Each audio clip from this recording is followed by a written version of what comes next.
दोस्तों, सनातन हिंदू धर्म में तुलसी के पौधे का महत्व सबसे अधिक है। इसकी सबसे पहले पूजा भगवान विष्णु जी ने की थी। श्री हरि कहते हैं, जिस प्रकार देवी लक्ष्मी से वैकुंठ को ऐश्वर्य प्राप्त है, उसी प्रकार वैकुंठ में तुलसी के कारण ही पवित्रता प्राप्त है। पृथ्वीलोक पर जिस स्थान पर भी तुलसी का पौधा होगा, उस स्थान पर कभी बुराई का वास नहीं होगा। ऐसा स्थान सबसे अधिक पवित्र होगा। इसी कारण से हमें हमारे घर में तुलसी का पौधा अवश्य ही लगाना चाहिए। तुलसी के पास दीपक जलाने से क्या होता है, आइए जानते हैं इस प्राचीन महान कथा के माध्यम से, जो भगवान श्री कृष्ण ने देवी सत्यभामा को सुनाई है। दोस्तों, एक समय की बात है, देवी सत्यभामा भगवान श्री कृष्ण के पास आकर उनसे पूछने लगी, हे स्वामी, आपने मुझे तुलसी के पौधे को जल देने का महात्म्य सुना दिया है, लेकिन तुलसी के पास दीपक जलाने का क्या महात्म्य है? रोज शाम को तुलसी के पास दीपक क्यों जलाया जाता है? इससे मनुष्य को कौन सा फल प्राप्त होता है? तुलसी के पास दीपक जलाने की विधि क्या है तथा दीपक लगाते समय कौन से मंत्र का उच्चारण करना चाहिए? कृपया आप मुझे विस्तार से बताइए। भगवान श्री कृष्ण कहते हैं, हे देवी, आज तुमने समस्त संसार के कल्याण की भावना से बहुत ही उत्तम प्रश्न किया है। तुम्हारे इस प्रश्न का उत्तर देने से पूर्व मैं तुम्हें एक प्राचीन इतिहास सुनाता हूं, जिससे तुम्हें तुम्हारे सभी प्रश्नों के उत्तर मिल जाएंगे। शाम को तुलसी के पास दीपक जलाने से जो फल मिलता है, उसी का वर्णन मैं इस कथा में करूंगा। इसीलिए तुम इस कथा को ध्यानपूर्वक सुनना। इस कथा को ध्यान से पूरा सुनने मात्र से ही मनुष्य को 100 वर्षों तक तुलसी के पास दीपक जलाने का पुण्य प्राप्त होता है। देवी सत्यभामा कहती हैं, हे प्रभु, मैं इस कथा को सुनने के लिए उत्सुक हूं। कृपया आप इस कथा को मुझे सुनाइए। मैं इस कथा को ध्यानपूर्वक सुनूंगी। तब भगवान श्री कृष्ण देवी सत्यभामा को वह कथा सुनाने लगते हैं। हे देवी, पूर्व काल की बात है। दक्षिण दिशा में तुंगभद्रा नाम की एक बहुत बड़ी नदी है। उसी नदी के किनारे हरिहरपुर नाम का एक अत्यंत सुंदर नगर बसा हुआ है। उसी नगर में हरि दीक्षित नाम के एक ब्राह्मण निवास करते थे। वे अत्यंत गुणवान, चरित्रवान, धर्म कार्य करने वाले तथा वेदों के मार्ग पर चलने वाले थे। उन्होंने समस्त शास्त्रों का अध्ययन किया हुआ था। उसी ब्राह्मण की एक पत्नी थी, जिसे लोग दुराचारा कहकर पुकारते थे, क्योंकि उसके कर्म ही उसके नाम के अनुसार थे। वह सदैव ही अपने पति को अपमानित करती थी, अपने पति के लिए कुवाच्य कहती थी, पति को भयंकर दुख देती थी, पति के लिए कभी भोजन नहीं बनाती थी। उसने अपने पति के साथ कभी शयन नहीं किया, कभी उसके साथ प्रेम से व्यवहार नहीं किया।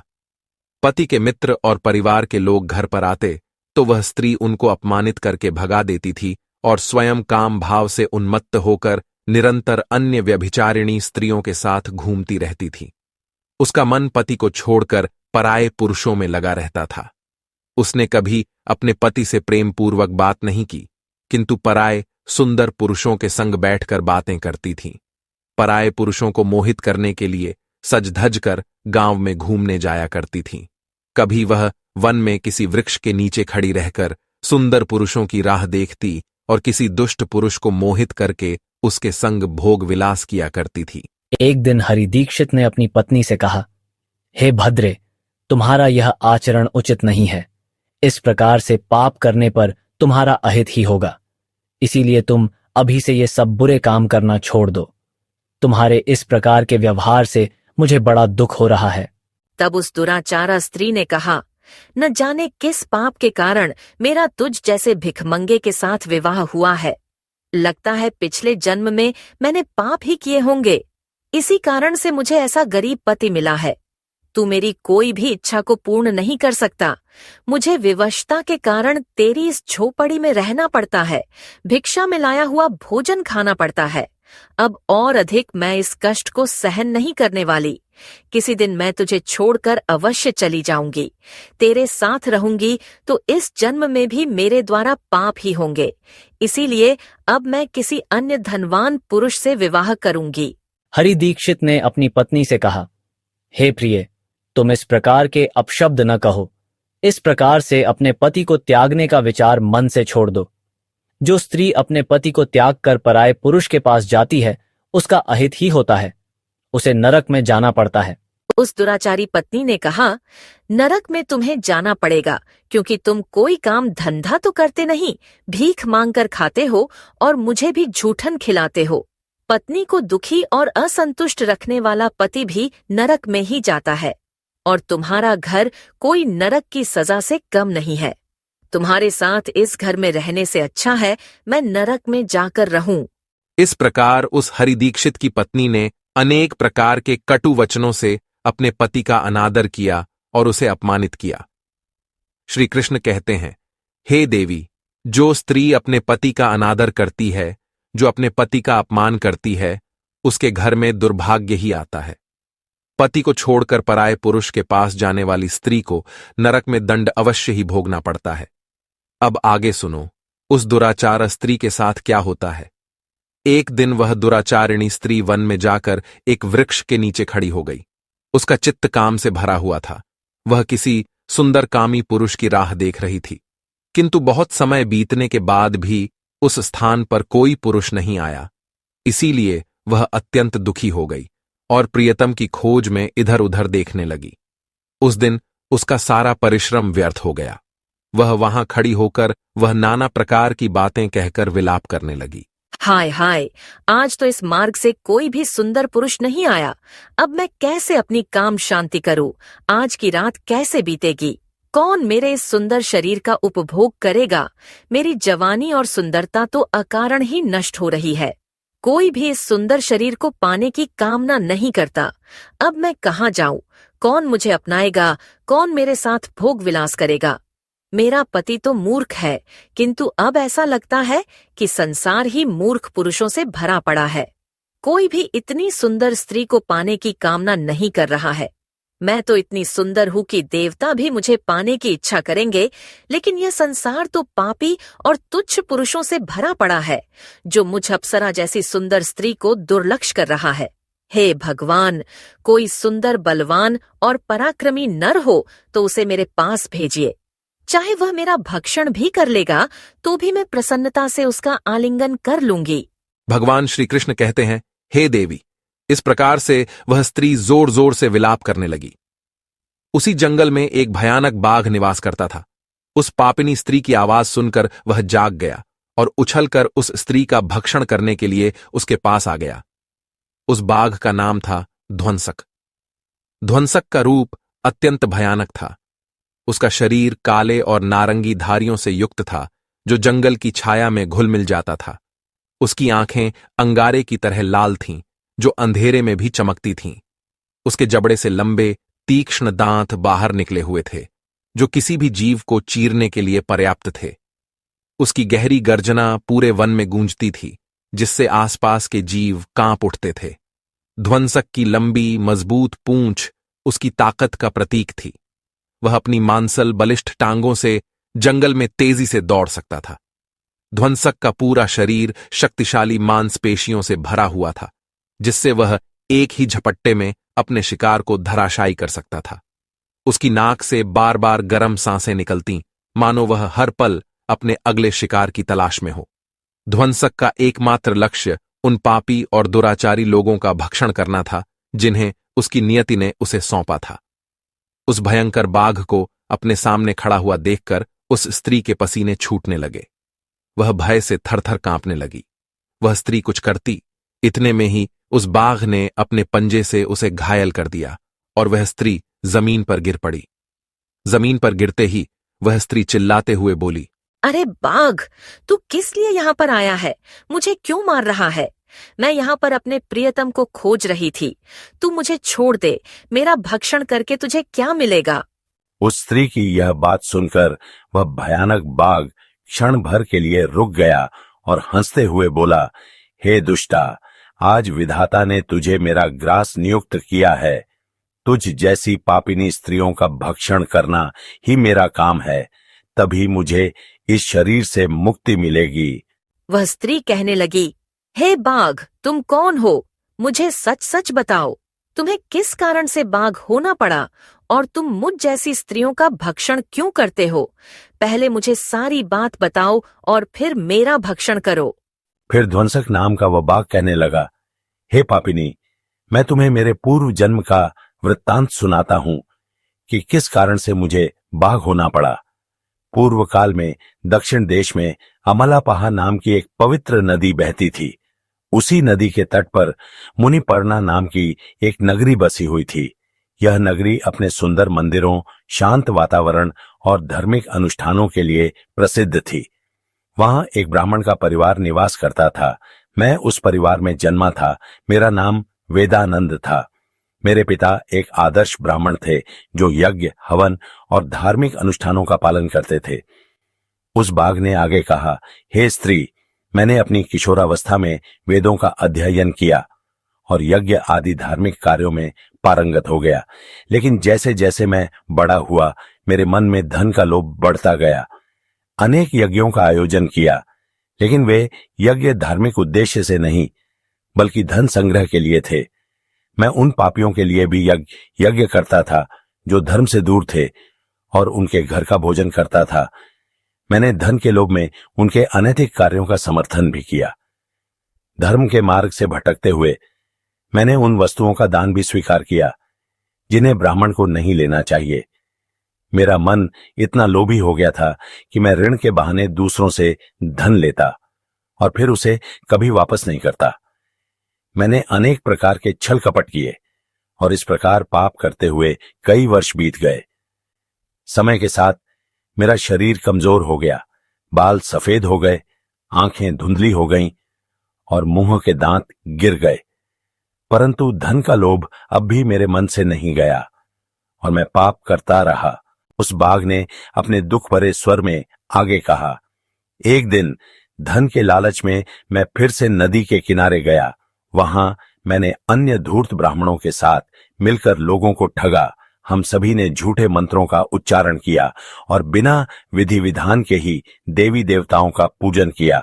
इसका उद्देश्य केवल अधिक से अधिक धन दान में प्राप्त करना था। हमने लोगों को धर्म के नाम पर धोखा दिया। उस दिन मैंने काफी धन एकत्र किया, लेकिन उसी समय मेरे साथ एक भयानक घटना घटी। मैं उसी दिन नदी के तट पर बैठा हुआ था।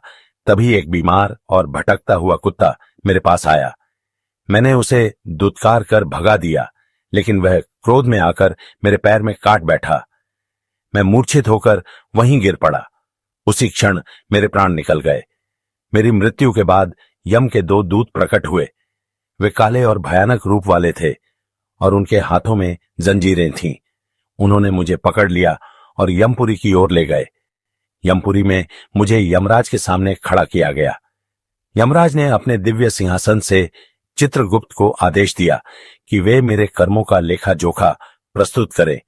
चित्रगुप्त ने बड़े ही गंभीर स्वर में कहा, हे धर्मराज, यह ब्राह्मण जिसका नाम वेदानंद था ने अपने जीवन में घोर पाप किए हैं। इसने धर्म के नाम पर लोगों को ठगा, झूठे मंत्रों का उच्चारण कर यज्ञ किए और भगवान का अपमान किया। यह धन के लालच में धर्म से दूर हो गया। इसने कभी भी धर्म का पालन नहीं किया, इसीलिए यह पापी ब्राह्मण नरक जाने के योग्य है। फिर यमराज ने अपने दूतों को आदेश दिया, इस पापी को नरक की अग्नि में डाल दो। यह वहां जाकर अपने कर्मों का फल भोगे। इसके बाद मुझे नरक की भयंकर अग्नि में डाल दिया गया। वर्षों तक मैंने वहां की यंत्रणाएं सहन की। मेरी आत्मा को भयंकर पीड़ा सहनी पड़ी। अनेक वर्षों की सजा के बाद मेरे पापों के कारण मुझे बाघ का शरीर प्राप्त हुआ और मैं इस दुर्गम वन में निवास करने लगा। ध्वंसक ने अपनी कहानी को समाप्त करते हुए कहा, अपने पूर्व जन्म के पापों का प्रायश्चित करते हुए मैंने संकल्प लिया कि मैं कभी भी महात्मा, साधु पुरुष या सती स्त्रियों का भक्षण नहीं करूंगा। मैं केवल उन पापियों, दुराचारियों और कुलटा स्त्रियों का ही भक्षण करता हूं जिन्होंने अपने जीवन में अधर्म के मार्ग पर चलकर दूसरों को दुख दिया है।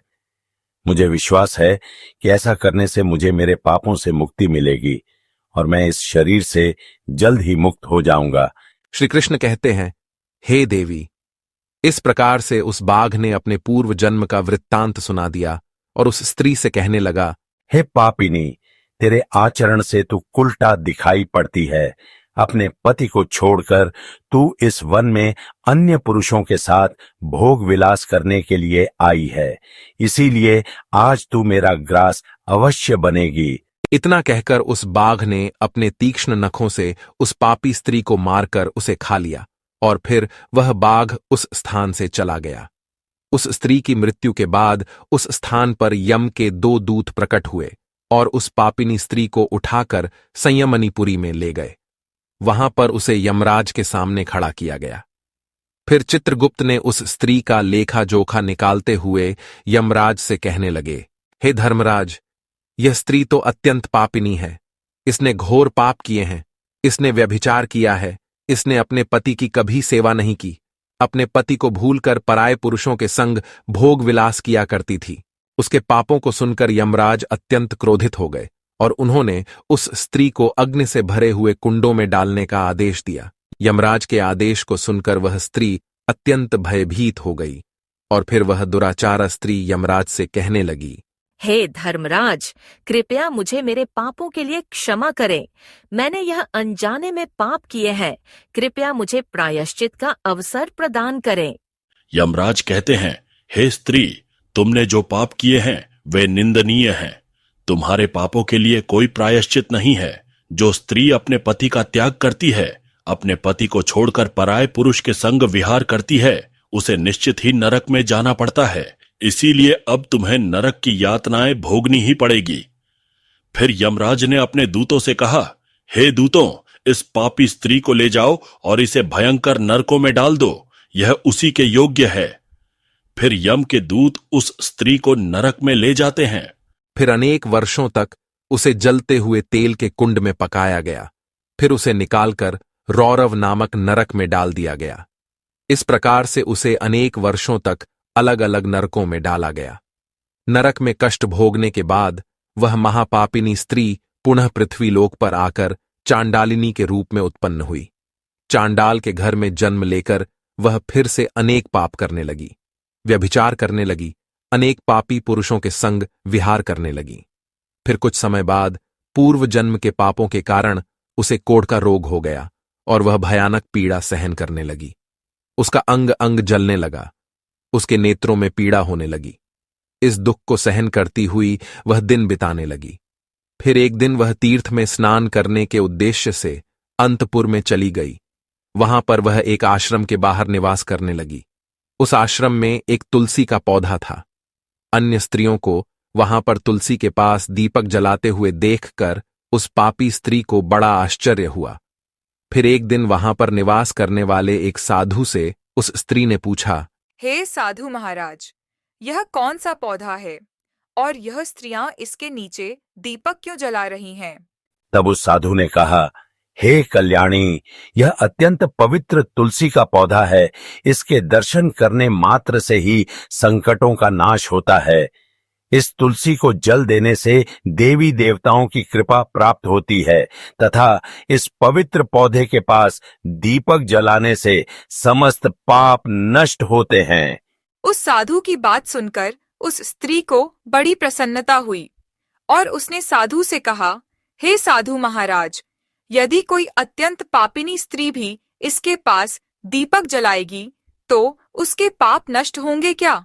वह साधु कहते हैं, हे पुत्री, यह सत्य है, यदि किसी स्त्री ने घोर पाप भी किए हों तब भी उसके पाप नष्ट होते हैं। उसके सभी जन्मों के पाप भी तुलसी के पास दीपक जलाने से नष्ट होते हैं। किंतु हे पुत्री, तुम कौन हो और किस कारण से यह प्रश्न पूछ रही हो?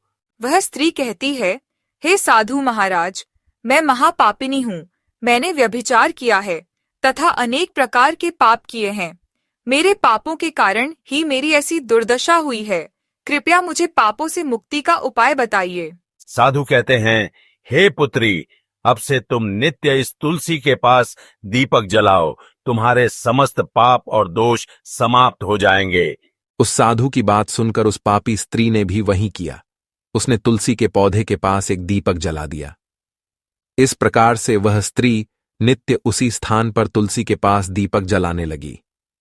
फिर एक दिन वह स्त्री शाम के समय तुलसी के पास दीपक जलाने लगी तो उसी समय उसकी हृदय फटने से उसकी मृत्यु हो गई और वह वहीं जमीन पर पड़ी रही। फिर यमराज के 2 दूत उस स्त्री को यमलोक ले जाने के लिए